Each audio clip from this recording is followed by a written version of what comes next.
Hello and welcome back to another BlizzCon 2015 video. The World of Warcraft Systems panel has just completed, and in this video I'm going to be giving you the rundown of the artifact system.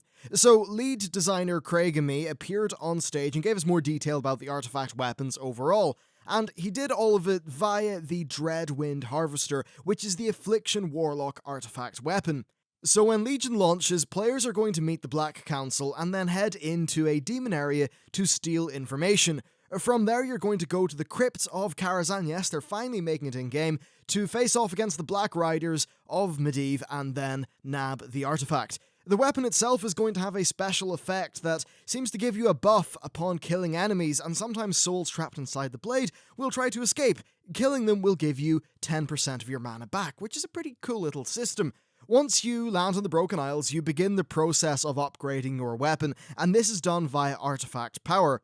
Artifact power is earned via doing just about everything, including quest bosses, rare spawns, rare drops, dungeon bosses, raid bosses, PvP content, just the whole shebang. It pretty much gives you artifact power. And as you get artifact power, you're able to unlock additional traits on your weapon.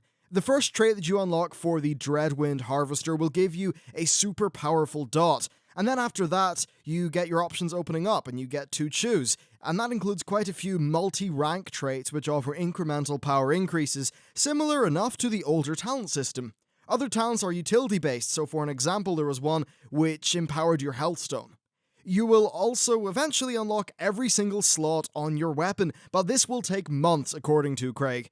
At the further reaches of the talent trees, you basically find these super powerful special abilities, kind of end-of-tier abilities. One example was the Dread Harvester has an ability which causes enemies to explode upon death. And on top of that, you're able to have these essentially just continuous power sinks, so that throughout the expansion, you can always dump your artifact power somewhere and get something out of it. Now on top of that, you have the relic system, and each artifact has quite a few relic slots, and those slots have varying different types. For an example, the Dread Harvester has a shadow slot and a fire slot. Ashbringer has a holy slot and a fire slot. Relics will increase your item level when you socket them into your artifact weapon, but they will also increase the rank of some of your traits. This includes the super powerful traits. So, for an example, just to dial it back and let you understand this, you could have a trait which maybe increases the power of one of your single target spells, and you could also have a trait which increases the power of one of your AoE spells. A relic, in addition to giving you item level, could say increase the rank of your AoE spell, meaning that you would be better off in an AoE situation. I'm not too sure how much you're able to swap these in and out dynamically from your artifact weapon, so we'll have to wait and see what that's like, but at face value it seems quite interesting. At level 110, you get a questline which allows you to upgrade your artifact weapon to its kind of end version after your leveling. This grants you a new relic slot and a new skin. After that, there are more questlines to unlock new skins, and in terms of customization, you are able to unlock different color themes for each skin. This is done via various achievements and some artifact-specific things that are tied to the lore of your individual artifact weapon. So overall, what do I think about this? Well, first of all, this is just first impressions. It will take a while for all of this to sink in.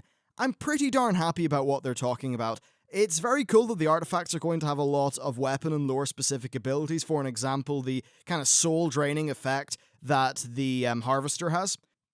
And it also seems like a very good system of progression throughout the expansion. Everything seems to be quite useful, which is certainly nice. Though I do slightly wonder how much people will be compelled to do crazy amounts of stuff to level up their artifacts as fast as possible. Now that isn't a terrible problem in comparison to people not having enough to do, but still, it's maybe a concern. That said, I do like the idea of just being able to log in and think, well, look, I've got artifact power to work on, so I'm just going to go and do that. It always gives you a goal to work towards. That's definitely a good thing. Also, I think the trait system is great. It's essentially a cut-down version of the original talent system, which is a talent system that I do like many aspects of, and I'm happy to see it return in at least a smaller capacity.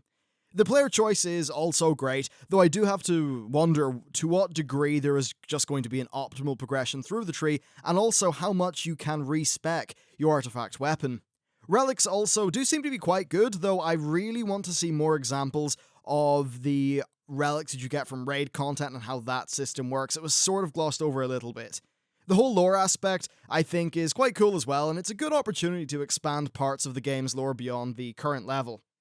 So in closing, I'm definitely excited to hear more about this system, and what they showed today was very good. I think it could be a great addition to the game, and again, one of those things Blizzard have been trying to find is a new form of endgame progression. Way back in the day, they tried the Path of the Titans with Cataclysm. It seems like elements of that have actually worked into this system. Anyway, that's it for this video. Let me know what your thoughts are down in the comments or via Twitter, and I will see you next time.